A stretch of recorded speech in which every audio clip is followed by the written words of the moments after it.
Hello दोस्तों, hello guys, नमस्कार। स्वागत है आपका जी स्माइल ट्रस्ट पर। मैं शिव लेकर आया हूँ यूट्यूब पर मॉडर्न हिस्ट्री से रिलेटेड कुछ टॉपिक जो हम लोग डिस्कस कर रहे हैं। अब तक गाइस हम लोग पुर्तगीज़, डच और रनिंग चल रहा है हमारा ब्रिटिश भारत। मतलब इंग्लैंड से, जो ब्रिटेन से या यूके से जो अंग्रेज भारत आए, उनके बारे में हम डिस्कस कर रहे थे।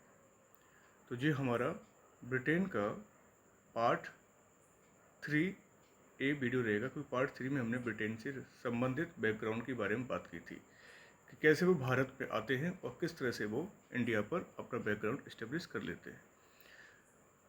डच पुर्तगीज़ से उनकी लड़ाइयाँ होती हैं, कई टॉप लेवल पर कन्फ्लिक्ट जारी रहते हैं, संघर्ष जारी रहते हैं। अपने आप को स्टेबल करने के लिए वो भारत देश में कई सारी ताकतों के साथ भिड़ जाते हैं, यहाँ तक कि मुग़ल बादशाह के साथ भी उनका एक टकराव रहता है। जैसे हमने डिस्कस किया था कि औरंगजेब के साथ भी उनका टकराव रहा। कलकत्ता में कासिम बाजार और बिहार में पटना पर भी इनका दबदबा रहा और औरंगजेब से यूनिवर्सिटी टक्कर ले ली थी। लेकिन इत्तेफाक से जब औरंगजेब को पता चला कि मुग़लों ने उनके सारी किले, सारी चौकियों पर अपना राज स्थापित कर लिया है, जो ब्रिटिशर्स ने तो ब्रिटिशर्स को खदेड़ने के लिए औरंगजेब ने आदेश जारी कर दिए और ब्रिटिशर्स वहाँ से भाग खड़े हुए और फुल्टा द्वीप पर जा पहुँचे थे। लेकिन देखा जाए, ये सारी जो क्रांतियाँ की थी, ये सर जॉन चाइल्ड के नेतृत्व में हुई थी और सर जॉन चाइल्ड के नेतृत्व में ये सारी घटना हुई और उनको, ब्रिटिशर्स को, इसका बहुत ज़्यादा दुख फील हुआ। देखा जाता है कि वहाँ पर उस समय जॉब चारनाक नेक्स्ट ब्रिटिशर्स औरंगजेब से माफ़ी मांगने के लिए आते हैं और वो सारी बातें कंप्लीट कर देते हैं। औरंगजेब कहते हैं ठीक है, हम आपको माफ़ कर देंगे, लेकिन आपको हर्जाना चुकाना पड़ेगा। जजिया टैक्स भी लगाते हैं, लगभग 1.5% का जजिया टैक्स होता है। कई सारे पैसे उनको हर्जाने के रूप में देने पड़ते हैं और फिलहाल मतलब फाइनली उनको जगह मिल जाती है ब्रिटिशर्स को मुग़ल बादशाह के समय पर, टेन्योर पर बिजनेस करने का। फिर धीरे धीरे वो लोग आगे की तरफ मूव करते हैं। तो हम दोस्तों आज हम बात करते हैं कि 1707 में जब औरंगजेब की मृत्यु हो जाती है तो वो अपनी पावर को स्टेबलिश बेहतर तरीके से कर पाते हैं। ओके गाइस, तो हम ब्रिटिश भारत का अब यहाँ से हम लोग ब्रिटेन का कैसे रूल होता है हिंदुस्तान पर, कौन से युद्ध जीतते हैं लोग, किस तरीके से ये कॉन्स्पिरेसी के तहत एक अपना रूल स्थापित करते हैं, तो इस पर हम चर्चा यहाँ पर कर लेंगे। ओके गाइस, तो हम डिस्कस करेंगे। तो फर्रुखशियर का जो समय था, ये फर्रुखशियर है। फर्रुखशियर ने ही यहाँ पर देखा जाए स्टेब्लिश पावर शुरू कर दी थी ब्रिटेन के लिए, एक स्थापित सत्ता उनको देना प्रारंभ कर दिया। क्योंकि फर्रुखशियर का एक इलाज किया था ब्रिटिशर्स था, मैं यहाँ मेंशन कर रहा हूँ जो ब्रिटिशर्स था हैमिल्टन, उसका नाम था हैमिल्टन। हैमिल्टन ने फर्रुखशियर का इलाज किया था।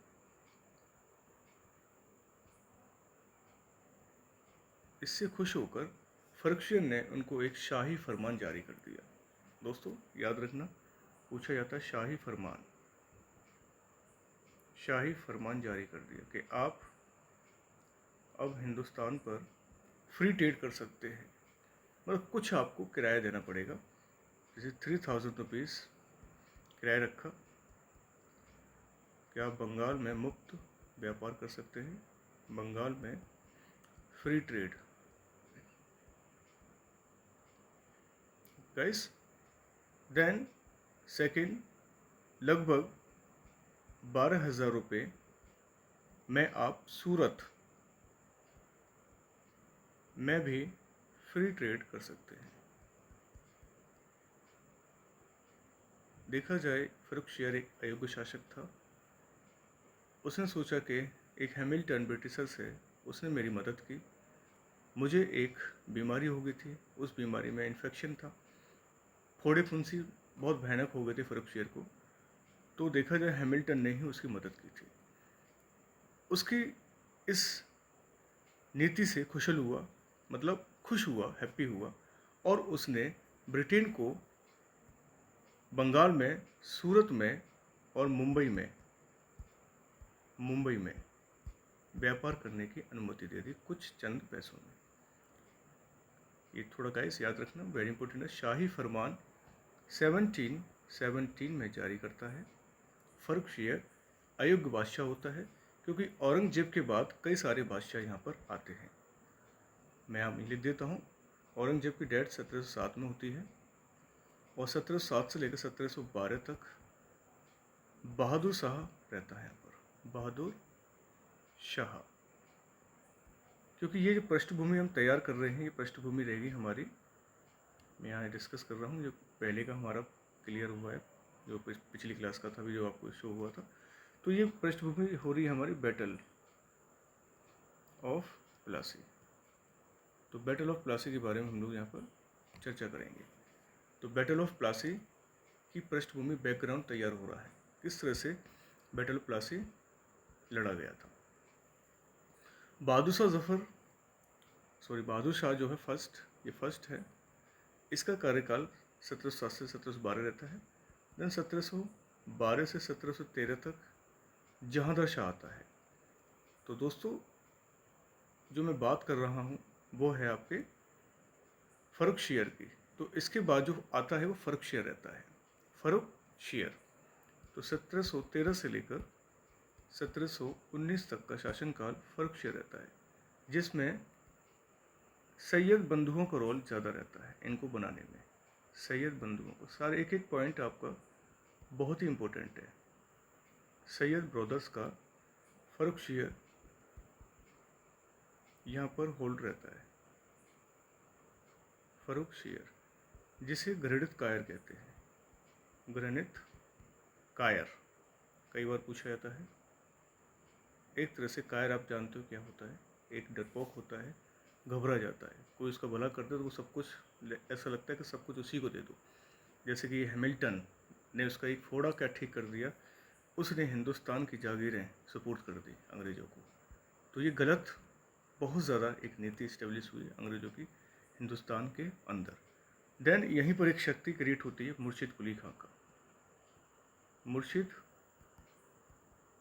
कुली खां, इसने गाइस बंगाल को स्वतंत्र घोषित कर दिया, स्वतंत्र घोषित कर दिया। और संस्थापक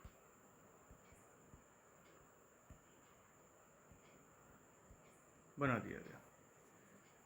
पूछा जाता है कि स्वतंत्र बंगाल का संस्थापक कौन है, तो आप लिखेंगे मुर्शिद कुली खां। मुर्शिद कुली खां स्वतंत्र बंगाल का संस्थापक बन जाता है और इसने बंगाल में ही, बंगाल के अंदर इजारा व्यवस्था शुरू की। इजारा व्यवस्था होती है एक ठेकेदारी व्यवस्था। सपोज दैट आप 5-7 गांव किसी को ठेके पे दे देते हैं, उससे जो राजस्व इकट्ठा होता है वो इजारेदारी व्यवस्था यहाँ कहलाती है। तो याद रखना आप दोस्तों कि मुर्शिद कुली खां से रिलेटेड पॉइंट पूछा जाता है। स्टैटिक जीके में कई सारे पॉइंट्स में पूछे जाते हैं। बताइए स्वतंत्र बंगाल का संस्थापक कैसे घोषित किया गया, तो मुर्शिद कुली खां से आप डिस्कस कर सकते हैं। इजारा व्यवस्था इसने लागू की थी। मुर्शिद कुली खां के बाद जो शासक आता है बंगाल में, वो रहता है हमारा शुजा-उद-दीन। कुछ फॉर्मेलिटी वाले शासक हैं, ये ज़्यादा इम्पोर्टेंट नहीं है। शुजा-उद-दीन ये शासक रहता है 1739 तक। Okay guys, 1739। देन इसके बाद आता सरफराज। ये कुछ अयोग्य शासक होते हैं। सरफराज को फाइनली अली वर्दी खां रिमूव कर देते हैं। Remove to Sarfaraz.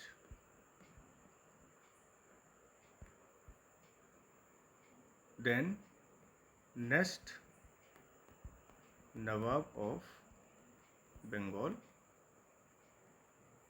कौन बन जाते हैं?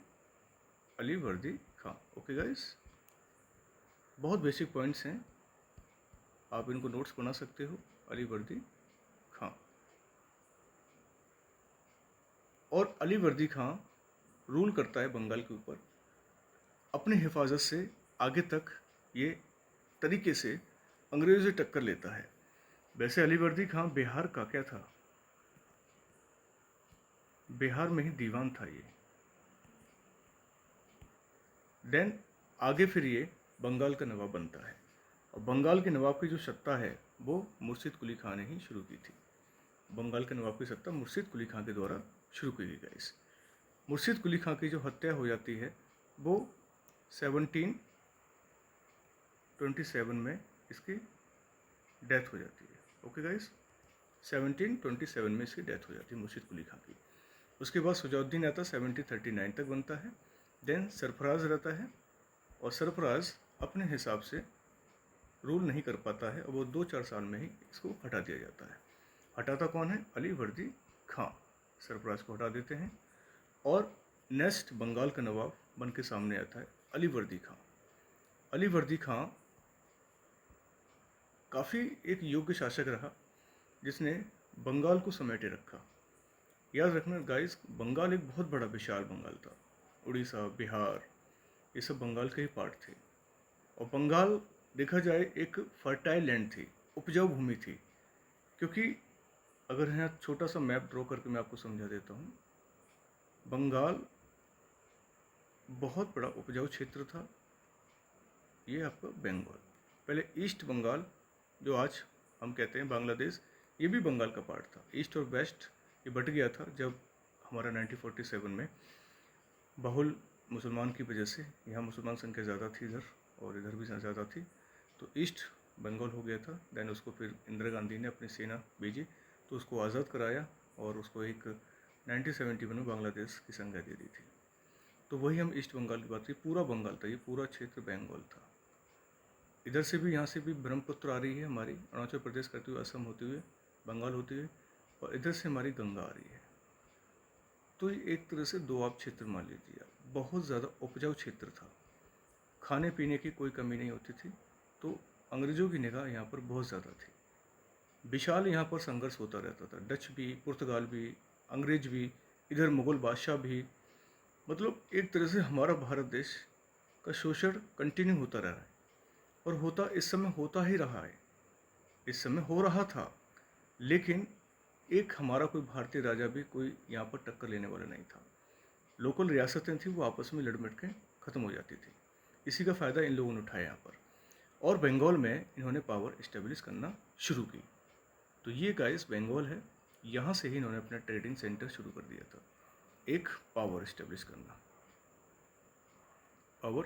करना शुरू कर दिया था। ओके गाइस, तो यहाँ मोहम्मद शाह रंगीला, देखा जाए बंगाल में पहले रूल किसका आ गया था, 1733। तो मोहम्मद शाह रंगीला ने, मोहम्मद शाह एक मुग़ल बादशाह था इस दौरान, क्योंकि फ़र्रुखशेर के बाद मोहम्मद शाह आता है, और मोहम्मद शाह ने 1733 में उड़ीसा को भी बिहार में मिला लिया था। उड़ीसा को बंगाल में मिला लिया था। तो पूरा ये एक बंगाल बनता जा रहा था। एक मतलब पृष्ठभूमि तैयार हो रही है 1757 का बैटल ऑफ प्लासी का, एक पूरी पृष्ठभूमि तैयार हो रही है। बिहार को भी मिला लिया था, बिहार को भी बंगाल में। तभी तो मैंने कहा बिहार, उड़ीसा, ये सब बंगाल के पार्ट थे 1757 के दौरान। ईस्ट बंगाल भी बंगाल का पार्ट था। धीरे धीरे लोगों ने कब्जा करते रहे, और एक टॉप लेवल पर ये लोग चलते चले गए थे। ये काफ़ी सारी चीज़ों को देखते हुए यहाँ पे एक रणनीति पैदा हो जाती है। मैं आपको बताता हूँ, अलीवर्दी खां अपने हिफाजत से बंगाल की सेवा करता है, लेकिन तरीके से करने के बावजूद भी अलीवर्दी खां को हटा दिया जाता है वहाँ से। और अलीवर्दी खां की 3 बेटियाँ थीं, और तीनों की शादी अलग अलग जगह हुई थी। पटना में एक बेटी थी इनकी, उसी से पैदा था सिराजुद्दौला। गाइस नाम तो सुना होगा आपने, सिराजुद्दौला।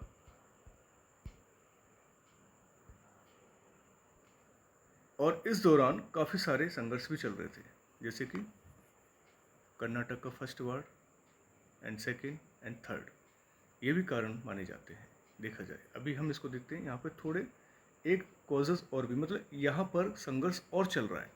अंग्रेजों का फ्रांसीसी के साथ चल रहा है, अंग्रेजों का फ्रांसीसी साथ चल रहा है, और अली वर्दी खां का भी किसके साथ चल रहा है, मुगलों के साथ चल रहा है, इधर अंग्रेजों के साथ चल रहा है।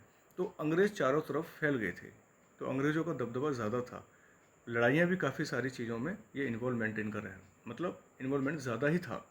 इस तरह से ये लोग अंग्रेज लोग यहाँ भी अपना दबदबा स्थापित कर रहे थे। तो कर्नाटक का फर्स्ट हम लिख लेते हैं, कर्नाटका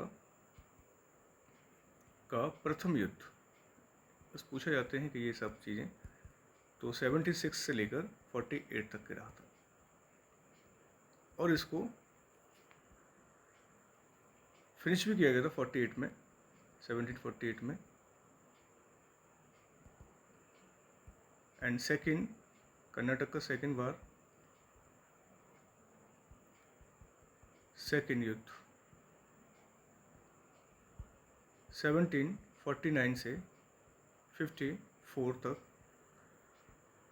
ये सब डेट बेटा वो सॉरी ये आती रहती है पेपर में, इसलिए आप थोड़ा याद रखना है। 1748 को और 1749 और 54 ये सेकेंड बैटल हुआ था। इसको हम अंबूर का बैटल भी कहते हैं, battle of Ambur.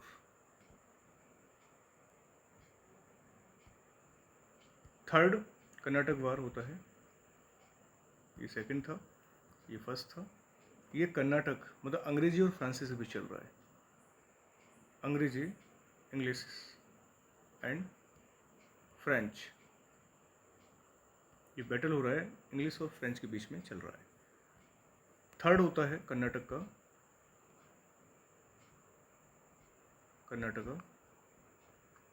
Third battle 1756 से लेकर 1763, इसको हम सप्तवर्षीय कहते हैं, 7 years बैटल भी कहते हैं, जिसका खात्मा लास्ट ट्रीटी ऑफ पेरिस से साथ होता है। कब होती है? 1763। ये थोड़े एक छोटे छोटे बात हैं, थोड़ा आप याद रखना कि कॉजेज़ भी यही एक ये भी रहते हैं, क्योंकि मैक्सिमम अंग्रेजों ने अत्याचार ज़्यादा ही कर रखा था। और फ्रांसिस भी जब आते हैं, मैं एक चैप्टर लेके आऊँ फ्रांसिस का, क्योंकि अंग्रेज अभी फिनिश नहीं हुए, अंग्रेज जब ख़त्म हो जाते हैं तो मैं फिर एक फ्रेंच भी आता है टॉपिक, क्योंकि पुर्तगीज़, डच, अंग्रेज और डेनिस आते हैं, कुछ साल के लिए आते हैं कुछ, और उनका ज़्यादा दबदबा नहीं रहता है, मेजर आपको फ्रेंच ही रहते हैं। वो फ्रेंच पे भी हम बात करेंगे, वीडियो अलग से बनेगा फ्रांसीसी क्रांति का, तो ये सब फ्रांसिस क्रांति का मैं एक्सप्लेन उसमें कर दूंगा। तो हम लोग बस बैटल ऑफ प्लासी के बारे में देख रहे हैं, क्योंकि उस दौरान ये सारी चीज़ें हो रही थी यहाँ पर, तो आप थोड़ा याद रखिएगा, ये सारी चीज़ें वहाँ चल रही थी। तो इसको हम लोग 7 years बैटल कहते हैं, जो थर्ड कर्नाटक का युद्ध था। और 1760 में इसी थर्ड कर्नाटक में बैटल ऑफ वांडीबास होता है, बैटल ऑफ वांडीबास। तो गाइस, तो ये याद रखना आप, बैटल ऑफ वांडीबास पूछा जाता है। बैटल ऑफ वांडीबास कब हुआ था, किस किस के बीच हुआ था? अंग्रेज और फ्रांसिस के बीच हुआ था। मतलब इसको मैंने एक ब्रीफ में बता दिया है, क्योंकि उस दौरान ये भी चल रहा था, अंग्रेज़ों की शक्ति यहाँ भी लगी हुई थी, अंग्रेज़ों की शक्ति मुगल बादशाह को सेट करने में भी लगी हुई थी, अंग्रेज़ी शक्ति अली वर्दी खां को हटाने में भी लगी हुई थी। एक षड्यंत्र रचा जा रहा था, मैं आपको बता देता हूँ कैसा षड्यंत्र था। क्योंकि यहाँ पर मद्रास में वाटसन प्लस रॉबर्ट क्लाइव यह मद्रास में थे। Okay guys, battle of Plassey का मैंने एक थोड़ी सी पृष्ठभूमि बता दी है, थोड़ा आप समझ के थोड़ा नोट कर लीजिएगा, तो अगर समझ में नहीं तो दोबारा आप वीडियो को देख लीजिएगा तो समझ में आ जाएगा आपके। वाटसन और रॉबर्ट क्लाइव मद्रास में थे जब बंगाल में तहलका मचा हुआ था, कोहराम मचा हुआ था। और बंगाल ओबियसली मुगलों को भी वहाँ से कुछ निकालना था राजस्व, इधर ब्रिटिश को भी लेना था, इधर पुर्तगीज़ को भी देना था, इधर फ्रांसीस भी थे। तो बहुत बड़ा चुनौती भरा काम था बंगाल को एक तरह से होल्ड रखना। तो अली वर्दी खां का बेटा है, मतलब उनकी बेटी का बेटा होता है, मैं यहाँ डिस्कस कर रहा था, ये सिराजुद्दौला। सिराजुद्दौला इनका देवता होता है, बेटी का बेटा होता है। ये अली वर्दी खां का बेटी का बेटा होता है सिराजुद्दौला। तो सिराजुद्दौला की कहानी, ठीक है, मैंने यहाँ डिस्कस करूँगा किस तरह से नवाब ऑफ बंगाल आते हैं, नवाब ऑफ बंगाल। तो यहाँ थोड़ा मैं एक चार्ट सा बना देता हूँ तो आपको याद रहेगा। तो फर्स्ट मुर्शिद कुली खां,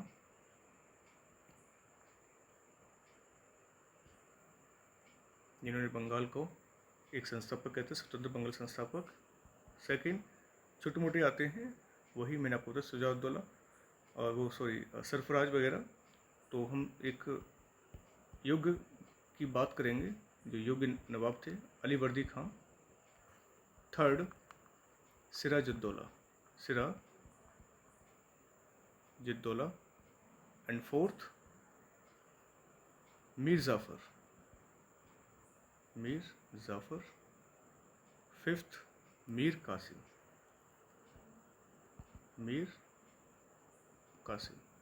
ओके गाइस, तो ये सारे पॉइंट रहेंगे हमारे पास।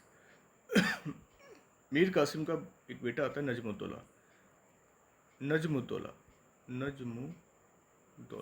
इनको भी थोड़ा आप याद रख लीजिएगा। ये कुछ रूलर्स हैं जो बंगाल में एक तरह से रूल करते हैं, ओके, नवाब के रूप में ये रूल करते हैं बंगाल के अंदर। ओके गाइस, तो इनका अंग्रेज़ों को दबदबा फोर्ट विलियम पे हो जाता है कलकत्ता में। और कलकत्ता का फोर्ट विलियम होता है, पहले अली नगर की संधि करता है सिराजुद्दौला, क्योंकि वो लड़ाई नहीं चाहता कि मैं लड़ाई लड़ूँ अंग्रेज़ों से, क्योंकि सिराजुद्दौला भी देखता है कि भाई मुझे मुग़लों को भी सेटिस्फेक्शन देना है, मुझे डचों को भी देना है, मुझे पुर्तगाली को भी देना है, इधर ये सब अंग्रेज़ों का तालमेल झालमेल सब कुछ, एक हेडक बड़ा बंगाल बन गया था एक तरह से। सबकी नज़र बंगाल की तरफ चल रही थी कि मैं कैसे बंगाल को अचीव कर सकता हूँ। तो बहुत सारी चीज़ें थी, पॉइंट को निकालना बहुत मुश्किल हो जाता है सिराजुद्दौला के लिए, इसलिए वो वहाँ पर अंग्रेज़ों के साथ एक संधि कर लेता है। वैसे देखा जाए वो अंग्रेज़ों को किसी युद्ध में भी हराता है, 1756 से पहले ही किसी युद्ध में अंग्रेज़ों को डिफीट कर देता है। तभी तो षड्यंत्र होता है उसके खिलाफ कि सिराजुद्दौला को हटाना है, किसी भी कीमत पर हटाना है और बंगाल को अपने कब्जे में लेना है। अगर बंगाल आ गया तो हम समझेंगे कि भारत की राजनीति में एक सत्ता काबिज हो जाएगी ब्रिटिशर्स की। बंगाल उनके लिए बहुत इंपॉर्टेंट टॉपिक था गाइस, याद रखना है, बहुत ही ज़्यादा इंपॉर्टेंट टॉपिक था। इसलिए अली नगर की संधि करता है, ट्रीटी ऑफ अलीनगर किसके साथ करता है, ब्रिटिशर्स के साथ। कई सारे चीज़ों पर एक उनका एग्रीमेंट होता है, साइन होता है, लेकिन फिर भी अंग्रेज अलीनगर की संधि अंदर से नहीं मानते हैं। बाहरी तो उनका दिखावा होता है कि ठीक है हम आपके प्लेस पर इधर नहीं आएंगे, उधर नहीं आएंगे, और आप यहाँ तक वो करो, आप वहाँ तक करो। क्योंकि सिराजुद्दौला ने कई सारे प्लेसेस भी हैंड ओवर कर दिए थे कि आप जो चाहते हैं हम लोग ये कर लेंगे, लेकिन हम शांति से जीना चाहते हैं, आप भी शांति चाहिए। लेकिन फ़िलहाल ऐसा नहीं हो पाया था, क्योंकि वाटसन एक ब्रिटिशर था और वाटसन ने कुछ युद्ध की नीतियाँ तैयार की थी। इधर हॉलवेल भी युद्ध की नीति तैयार कर रहा था। कहते हैं कि हॉलवेल ने एक ऐसा षड्यंत्र रचा, हॉलवेल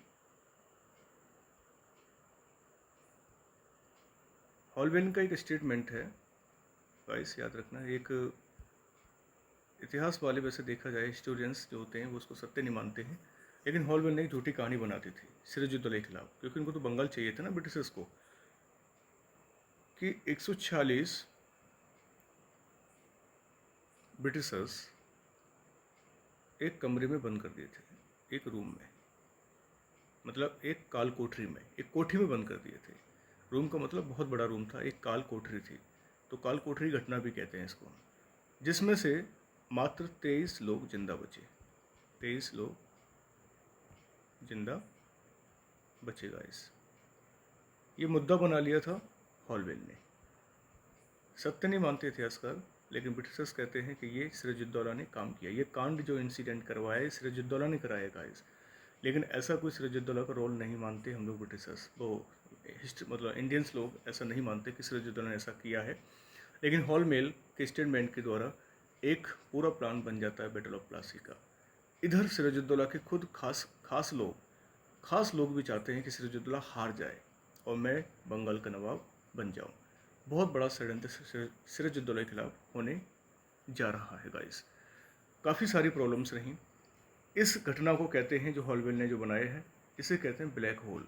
कई बार पूछा जाता है क्वेश्चन, बहुत इसमें स्टैटिक जीके के एक छोटे छोटे पॉइंट भी आप निकाल सकते हो, एक थ्योरी भी आप दे सकते हो। कनेक्टिविटी बैठा रखा मैंने लेक्चर में, तो प्लीज़ आप थोड़ा अच्छी तरह से देखना है और मुझे लगता है काम हो जाएगा आपका इतने वीडियो से ही।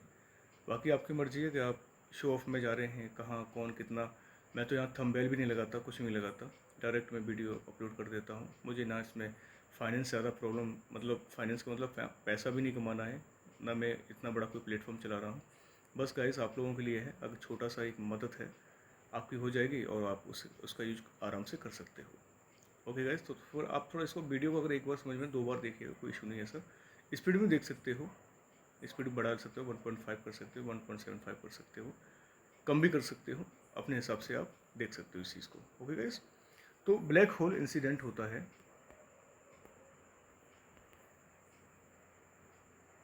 जून 1756 में, और यही एक घटना बैटल ऑफ प्लासी के लिए बन जाती है।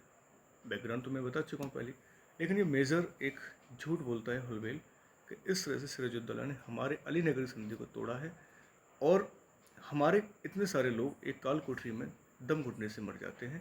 23 लोग जिंदा बचते हैं, 23 में से एक हॉलवेल ये घटना बनाता है कि इस तरह से ऐसा हुआ और ब्रिटिश के खिलाफ सिराजुद्दौला ने एक अभियान छेड़ा है, आंदोलन छोड़ा है। इसलिए ब्रिटिशर्स अलर्ट हो जाते हैं। जो मैंने पॉइंट बताया था ऊपर गाइस कि वाटसन और रॉबर्ट क्लाइव इंस्टेंट कहाँ पहुँचते हैं, दोनों बंगाल पहुँच जाते हैं। कहाँ पहुँचते हैं गाइस? बंगाल पहुँच जाते हैं और दोनों ही अपने तरीके से एक रणनीति बनाते हैं। किसके खिलाफ? सिराजुद्दौला के खिलाफ, कि हमें अब सिराजुद्दौला को हटाना है। रॉबर्ट क्लाइव पहले क्लर्क था दोस्तों, क्लर्क, ब्रिटिश आर्मी में क्लर्क था, लेकिन इसको यहाँ गवर्नर बना के भेजा जाता है रॉबर्ट क्लाइव को, बंगाल का गवर्नर। ओके, गवर्नर बंगाल का, फिर बंगाल का गवर्नर जनरल हुए, फिर भारत का गवर्नर जनरल बना, फिर भारत का वाइसराय बना। अब हम क्या हैं? हम रिपब्लिक हो चुके हैं, गणतंत्र हो चुके हैं, तानाशाही का अंत हो चुका है। इसलिए पहले डोमिनियन स्टेट्स भी था हमारा, जो आपका हमारा एक देश है डोमिनियन भी था, अधिराज्य जिसे कहते हैं। अब तो हम पूरी तरह से गणतंत्रवादी हैं, अब हमारे ऊपर किसी का शासन नहीं है। तो ये इस तरह से इनका एक राष्ट्रपति का पद जो क्रिएट हुआ वाइसराय के बाद, तो राष्ट्रपति, ये सब राष्ट्रपति की बैकग्राउंड था कि गवर्नर आया, गवर्नर जनरल आया, फिर वाइसराय आया, फिर राष्ट्रपति का पद हमारे पास है। तो ये सब कुछ, अब हम गणतंत्रवादी हैं, प्रजातंत्र शासन है, हम डोमिनियन नहीं अभी।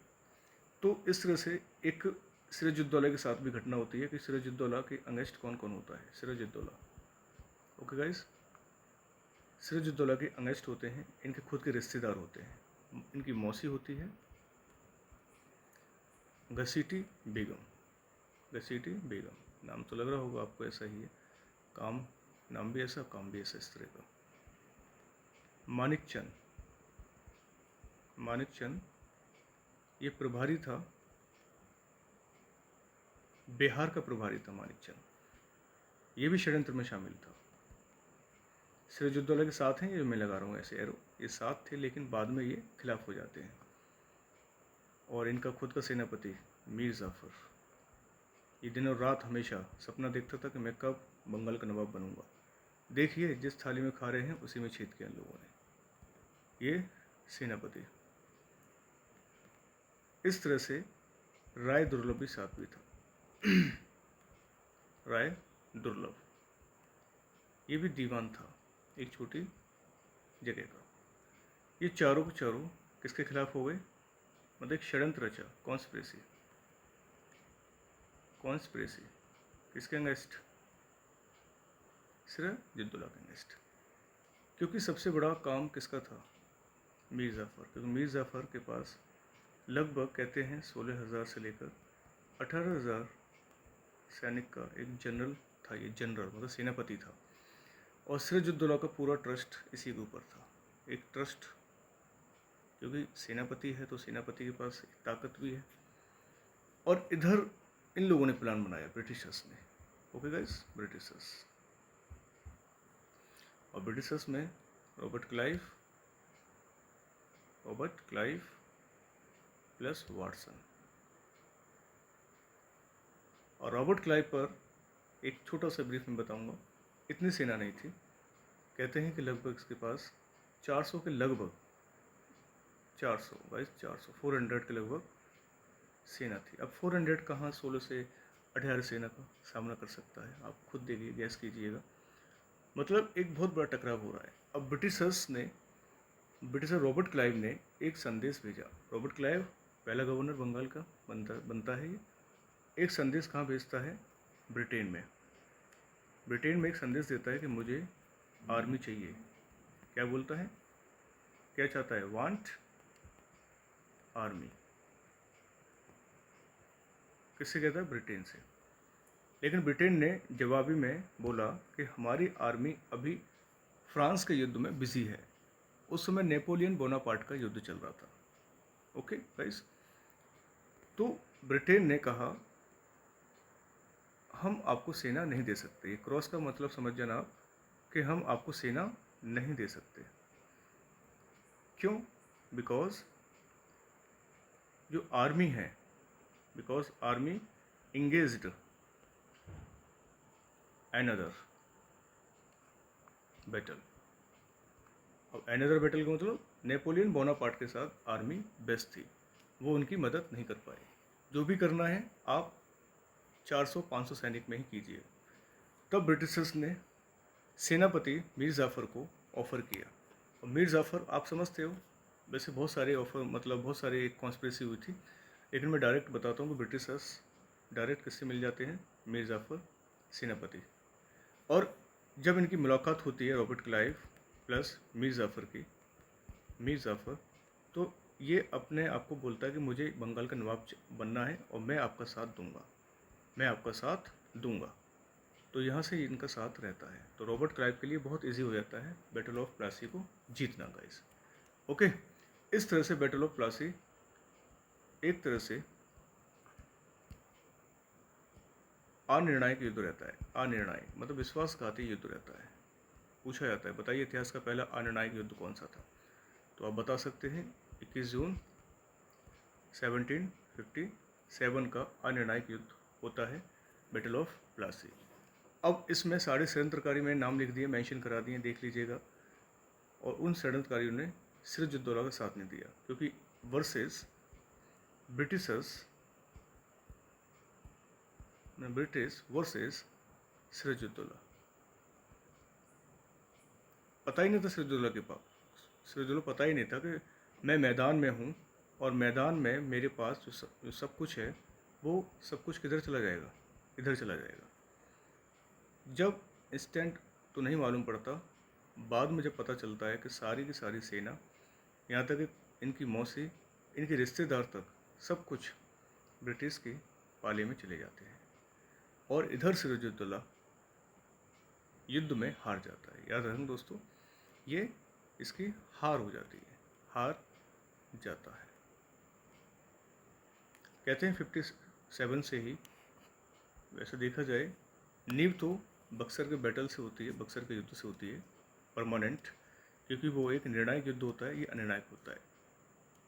तो 57 से या 57 में ये जीत जाते हैं अंग्रेज़ लोग जीत जाते हैं, तो इनका एक कॉन्फिडेंस बहुत मजबूत हो जाता है, और वो भारत की तरफ और अच्छी तरह से एक प्लान बनाते हैं कि हमें जगह जगह जाकर पहले अपने फोर्ट बनाने हैं, चौकियाँ स्थापित करनी है, मतलब किले बनाने हैं, चौकियाँ बनानी हैं, और वहाँ से राजस्व इकट्ठा करना है टॉप लेवल पर।